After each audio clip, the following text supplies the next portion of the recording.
বছরে একবার যে ভাগ্য নির্ধারণ করা হয়ে থাকে আমাদের সমাজে বহুল প্রচলিত আছে, সেটি শবে বরাতে হয়। কিন্তু এই ধারণাটি খুব বেশি অথেন্টিক না, খুব বেশি গ্রহণযোগ্য না। অনেক উলামা একরাম, স্বনামধন্য অনেক ইমামদের মত আছে এর সপক্ষে, কিন্তু এর সপক্ষে যে কয়েকটি হাদিস রয়েছে তার একটিও সহিহ বা বিশুদ্ধতার মানদণ্ডে উত্তীর্ণ নয়। বরং এর বিপরীতে লাইলাতুল কদরে সারা বছরের ভাগ্য নির্ধারণ হওয়ার বিষয়টি কোরআনের আলোকে দ্বারা একেবারে স্পষ্ট। সূরা দুখান আয়াত নম্বর 3 এবং 4 আল্লাহ সুবহানাহু ওয়া তাআলা বলেছেন, ইন্না আনজালনাহু ফি লাইলাতিন মুবারাকা, নিশ্চয় আমি কোরআনকে একটি বরকতময় রাতে নাজিল করেছি। ইন্না কুন্না মুনজিলিন, আল্লাহ সুবহানাহু ওয়া তাআলা বলেছেন তিনি এই কোরআনকে অবতীর্ণকারী, তিনি অবতীর্ণ করেছেন এই কোরআনকে একটি বরকতময় রাতে। আর যেই বরকতময় রাতে কোরআন নাজিল করেছেন আল্লাহ তাআলা, সেই বরকতময় রাতের নাম কি? লাইলাতুল কদর। কারণ আরেক আয়াত বলছে ইন্না আনজালনাহু ফি লাইলাতুল কদর, এখানে ইঙ্গিতে বলেছেন, আরেক জায়গায় স্পষ্ট করেছেন। তাহলে আল্লাহ বলেছেন যে একটি বরকতময় রাতে কোরআন নাজিল করেছে, অর্থাৎ শবে কদরে কোরআন নাজিল হয়েছে। ফিহা ইউফরাকু কুল্লু আমরিন হাকিম, পরের আয়াতে বলছেন সেই রাতেই, যে রাতে কোরআন নাজিল করা হয়েছে সেই রাতেই সব গুরুত্বপূর্ণ বিষয়সমূহ ধার্য করা হয়।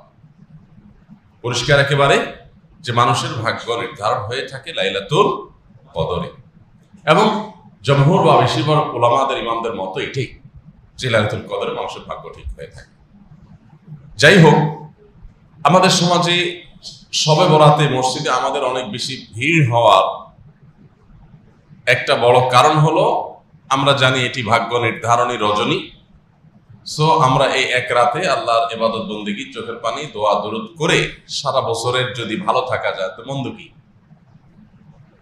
এক রাতের দোয়া দরুদে যদি সারা বছর ভালো থাকা যায়, এটা তো ভালো প্রজেক্ট, লাভজনক প্রজেক্ট, লাভজনক ডিল হয়ে গেল। সেজন্য আমরা সাধারণত এই রাতে বেশি মসজিদে ভিড় জমাই। আল্লাহর মাগফিরাতের আশা যদি ভিড় জমাতাম তাহলে আলহামদুলিল্লাহ, সেটা তো অনেক ভালো ছিল।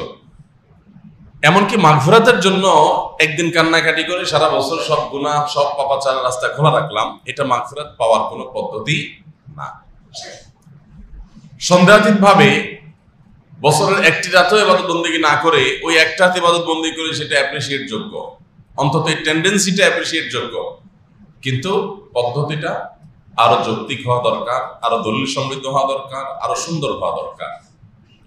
ভাইরা আমার, আল্লাহ রাব্বুল আলামিন লাইলাতুন নিসফি মিন শাবান বা মধ্য শাবান রজনীতে মানুষকে সাধারণ ক্ষমা ঘোষণা করেন। সাধারণ ক্ষমার এই ঘোষণা কিন্তু প্রতি রাতেও একটা সময় থাকে, হয়তো যেটাকে আমরা লাইলাতুন নিসফি মিন শাবান বা মধ্য শাবান রাত বলছি হাদিসের ভাষায়, আর আমাদের দেশীয় ভাষা যেটা আমরা শবে বরাত বলি, হাদিসের ভাষা না এটা। যে সেই লাইলাতুন নিসফি মিন শাবান বা মধ্য শাবানের রাত, এই রাতে আল্লাহ সুবহানাহু ওয়া তাআলা সারা রাত জুড়ে বান্দাকে সাধারণ ক্ষমা ঘোষণা করেন, হিংসুক এবং মুশরিক ছাড়া। এই সাধারণ ক্ষমার ঘোষণাটা প্রতি রাতেই ভোর রাতে দেওয়া হয়। ভোর রাতে আল্লাহ দুনিয়া আসমানে এসে মানুষকে ডেকে ডেকে সাধারণ ক্ষমার অফার করে থাকেন। তো আল্লাহর ক্ষমা লাভের চেষ্টা এটা প্রশংসনীয়, কিন্তু আমরা আমাদের ভাগ্য সুপ্রসন্ন হওয়ার যে প্রক্রিয়া আমরা অবলম্বন করে থাকি সেটা আসলে ভাগ্য সুপ্রসন্ন হওয়ার সঠিক প্রক্রিয়া না, অন্তত হাদিস কোরআন সেটি বলে না। আজ আমরা সেজন্য আপনাদেরকে এমন কিছু আমল, এমন কিছু কর্মসূচির কথা জানাতে চাই যে আমল এবং কর্মসূচিগুলো আমাদের নসিবে ভালো কিছু যেন লিপিবদ্ধ হয় তার জন্য সহায়ক হবে। আমাদের ভাগ্যে যেন আল্লাহ তাআলা ভালো কিছু দেন, আমরা ভাগ্যে যেন ভালো কিছু পাই, আমাদের সৌভাগ্য যেন অর্জন হয়, ভাগ্য যেন সুপ্রসন্ন হয়, সেটার জন্য কিছু আমল, যে আমলগুলোর মাধ্যমে আল্লাহ সুবহানাহু ওয়া তাআলা আমাদের নসিবে ভালো কিছু দিবেন। সেরকম আমলের ভিতরে এক নম্বর আমল হলো বছর জুড়ে সারা বছর ঈমান এবং তাকওয়ার চর্চা করতে থাকা। আপনি সারা বছর যখন ঈমান আনয়ন করলেন, ঈমান ধারণ করলেন, ঈমানকে নবায়ন করলেন, ঈমানকে মজবুত করলেন, ঈমানকে সুদৃঢ় করলেন, ঈমানের পরিচর্যা করলেন, ঈমানের নার্সিং করলেন, ঈমানের খোঁজ খবর নিলেন, ঈমানের যত্ন নিতে থাকলেন, সেই সাথে তাকওয়া অবলম্বন করলেন। তাকওয়া কি? আল্লাহর কাছে হাজির হতে হবে, আল্লাহর সামনে দাঁড়াতে হবে, সারা জীবনে হিসাব দিতে হবে, পাই পাই করে প্রত্যেকটা কাজের জন্য হয় পুরস্কার নয় তিরস্কারের মুখোমুখি হতে হবে। এই চেতনা থেকে, এই বিশ্বাস থেকে, এই ধারণা থেকে আল্লাহর সমস্ত আদেশ এবং নিষেধগুলোকে মেনে চলা, এর নাম হলো তাকওয়া।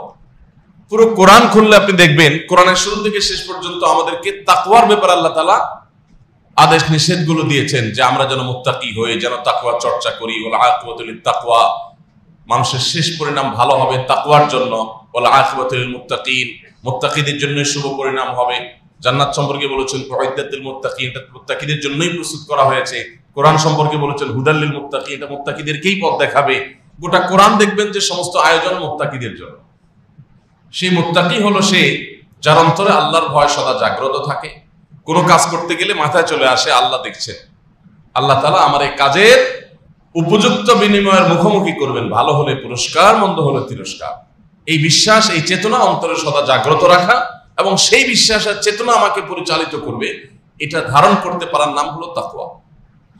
এই তাকওয়া যদি সারা বছর জুড়ে থাকে তাহলে আপনার ভাগ্য, আমাদের ভাগ্য সুপ্রসন্ন হবে, নসিব আল্লাহ ভালো কিছু দিবেন। কারণ অচল মেশিন কি আমরা শুধুমাত্র এই মেশিনটা